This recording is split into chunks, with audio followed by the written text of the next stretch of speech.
പിതാവിനും പുത്രനും പരിശുദ്ധ റൂഹായിക്കും സ്തുതി ആദ്യം മുതൽ എന്നും എന്നേക്കും ഉണ്ടായിരിക്കട്ടെ. ആമീൻ. കർത്താവിൽ ഏറ്റവും സ്നേഹമുള്ളവരെ, സുബോറോ വോയിസിൻ്റെ മനോഹരമായ എപ്പിസോഡിലേക്ക് എല്ലാവരെയും ഹൃദയപൂർവ്വം സ്വാഗതം ചെയ്യുന്നു. ഒരു ദിവസം കൂടെ ദൈവസന്നിധിയിൽ നമുക്ക് ഒരുമിച്ചായിരിക്കാൻ സർവശക്തനായ ദൈവം നമുക്കായി തിരഞ്ഞെടുത്ത് ഒരുക്കിത്തന്ന ഈ വലിയ ദിവസത്തിനായി നന്ദിയോടെ ദൈവത്തെ മഹത്വപ്പെടുത്തുകയും റോമാലേഖനത്തിൻ്റെ 12-ാം അധ്യായം 2-ാം വാക്യം മനസ്സ് പുതുക്കി രൂപാന്തരം പ്രാപിക്കണം എന്ന് തിരുവചനം പഠിപ്പിക്കുന്നു.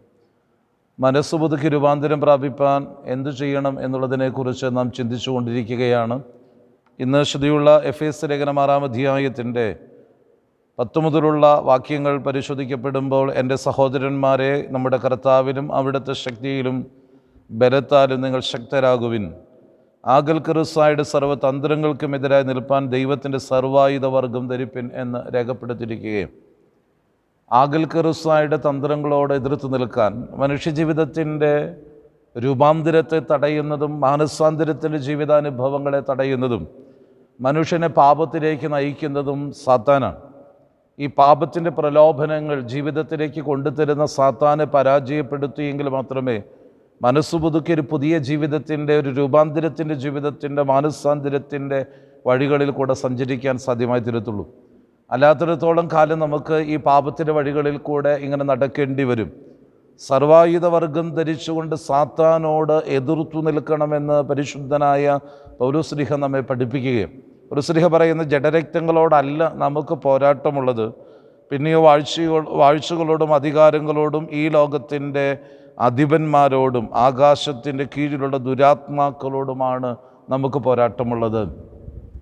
നമ്മുടെ ജീവിതത്തിൽ ഒരു വലിയ പോരാട്ടത്തിൻ്റെ നടുവിൽ കൂടെ കടന്നുപോയെങ്കിൽ മാത്രമേ രൂപാന്തരത്തിൻ്റെ, മാനസാന്തരത്തിൻ്റെ പാതയിലേക്ക് നയിക്കപ്പെടാൻ സാധ്യമാകത്തുള്ളൂ. അനുദിന ജീവിതത്തിലുള്ള വിശുദ്ധീകരണമാണ് നമുക്ക് ആവശ്യം. പരിശുദ്ധനായ യോഹന്നാൻ ആത്മാവിൻ്റെ വിവശതയിൽ വെളിപ്പാട് പുസ്തകം എഴുതുമ്പോൾ അദ്ദേഹം പറയുന്നത്, വിശുദ്ധൻ ഇനിയും തന്നെ ശുദ്ധീകരിക്കട്ടെ എന്നാണ്.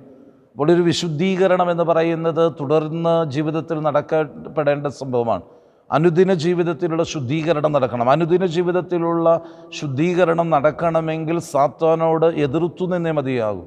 ദുഷ്ടനായ സാത്താൻ പതിയിരുന്നു കൊണ്ട് നമ്മളെ തകർക്കാൻ ശ്രമിക്കുമ്പോൾ കർത്താവ് തന്നെ പറയുന്നത്, യോഹന്നാന്റെ സുവിശേഷത്തിൽ കർത്താവ് പറഞ്ഞു വെച്ചത് ഇങ്ങനെയാണ്, കാറ്റത്ത് പാറ്റിക്കളയുന്നത് പോലെ നിങ്ങളെ പാറ്റിക്കളയാൻ സാത്താൻ അനുവാദം ചോദിച്ചു എന്നാണ്.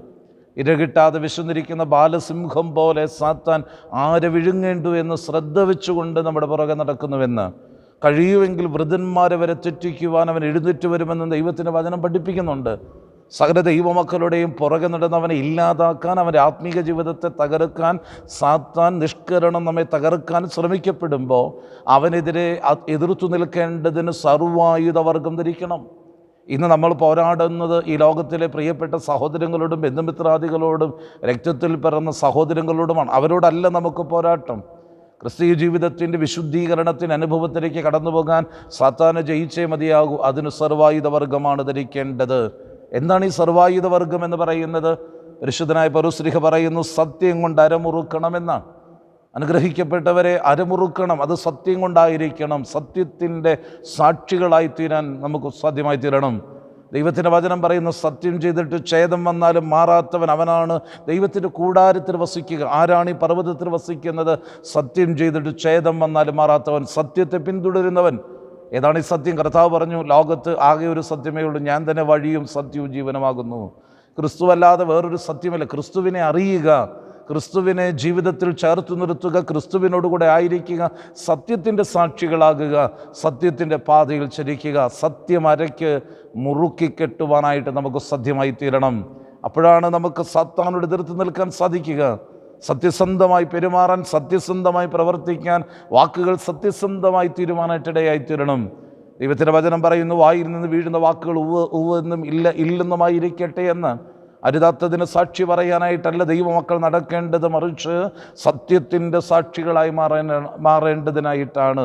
സത്യം കൊണ്ട് അരമുറുക്കണമെന്ന് ദൈവത്തിൻ്റെ വചനം പറഞ്ഞു. നീതി എന്ന കവചം ധരിക്കണം. ഒരു ദൈവ പൈതൽ മുഖമുദ്രയാക്കേണ്ടത് നീതി എന്ന കവചമാണ്. നമ്മെ ചുറ്റിപ്പൊതിയേണ്ടത് നീതിയാകുന്ന കവചമാണ്. നീതിയുള്ളവനായി, നീതിയോടുകൂടെ പ്രവർത്തിക്കുന്നവനായി, ദൈവസന്നിധിയിൽ നീതിമാനായി തീരുവാനായിട്ട് നമുക്ക് സാധ്യമായി തീരണം. വീണ്ടും ദൈവത്തിൻ്റെ വചനം പറയുന്നു, സമാധാന സുവിശേഷത്തിൻ്റെ ഒരുക്കം പാദരക്ഷയ്ക്ക് പാദരക്ഷയാകണം. സമാധാന സുവിശേഷത്തിൻ്റെ ഒരുക്കം, ദൈവത്തിൻ്റെ വചനത്തിൻ്റെ സമാധാനത്തിൻ്റെ സുവിശേഷം ലോകമൊക്കെയും പ്രചരിപ്പിക്കുവാനുള്ള ആ വലിയ ദൗത്യത്തോടുകൂടെ സമാധാന സുവിശേഷത്തിൻ്റെ ഒരുക്കത്തിലേക്ക് നയിക്കപ്പെടുന്ന അനുഭവങ്ങൾ ഉണ്ടാകണം. നമ്മുടെ കാലടികൾ സമാധാനത്തിലേക്കായിരിക്കണം. അയൽവക്കങ്ങളിൽ അസമാധാനം വിതയ്ക്കാനാകരുത്. നാം ആയിരിക്കുന്ന ഇടവകളിൽ അസമാധാനം ഉണ്ടാക്കാനാകരുത് നമ്മുടെ കാലുകൾ എടുത്തു വയ്ക്കേണ്ടത്. നാം ആയിരിക്കുന്ന പ്രസ്ഥാനങ്ങളെ തകർക്കാനാകരുത് നമ്മുടെ കാൽവയ്പ്പുകൾ മുന്നോട്ട് കടന്നു പോകേണ്ടത്. മറിച്ച് സമാധാന സുവിശേഷത്തിൻ്റെ ഒരുക്കം പാദരക്ഷയാക്കി തീർക്കുക. വീണ്ടും ദൈവത്തിൻ്റെ വചനം പറയുന്നത്, ദുഷ്ടൻ്റെ എരിയുന്ന അമ്പുകളെയെല്ലാം കെടുത്തു കളയുവാനായിട്ടുള്ള വിശ്വാസമാകുന്ന പരിച നിങ്ങൾ എടുക്കണമെന്നാണ്. ദുഷ്ടൻ്റെ തീയമ്പുകൾ, അതിനെക്കുറിച്ച് വചനം പറയും, തീയമ്പുകളാണ്, ശക്തമായ തീയമ്പുകളാണ് ദുഷ്ടൻ നമ്മളെ തൊടുത്തു വിടുന്നത്. ഒരു ജീവിതത്തെ ഇല്ലാതാക്കി തീർക്കുന്ന തരത്തിലുള്ള അവഖ്യാദികളും തീയമ്പുകളും ജീവിതത്തിലേക്ക് കടന്നു വരുമ്പോൾ അതിനെ തകർത്ത് കളയാൻ ദുഷ്ടൻ്റെ ഈ അതിശക്തമായ തീയമ്പുകളെ ഇല്ലാതാക്കി കളയാനായിട്ട് വിശ്വാസം എന്ന പരിച നമ്മുടെ കയ്യിലുണ്ടാകണം. വിശ്വാസത്തിൻ്റെ ഉറപ്പ് നമുക്കുണ്ടാകണം. വീണ്ടും ദൈവത്തിൻ്റെ വചനം പറയുന്നത്, രക്ഷയാകുന്ന പടത്തൊപ്പി ധരിക്കണമെന്നാണ്. രക്ഷ ശിരസ്ത്ര വസ്ത്രമായി ധരിക്കണം, രക്ഷ പടത്തൊപ്പിയായി വയ്ക്കണം. ക്രിസ്തുവിലൂടെ രക്ഷ പ്രാപിക്കുവാൻ, യേശു ക്രിസ്തുവിൻ്റെ ക്രൂശ് മരണത്തിലുള്ള വിശ്വാസം വഴിയായി രക്ഷയുടെ അനുഭവത്തിലേക്ക് നയിക്കപ്പെടുവാനായിട്ടിടയായിത്തീരണം.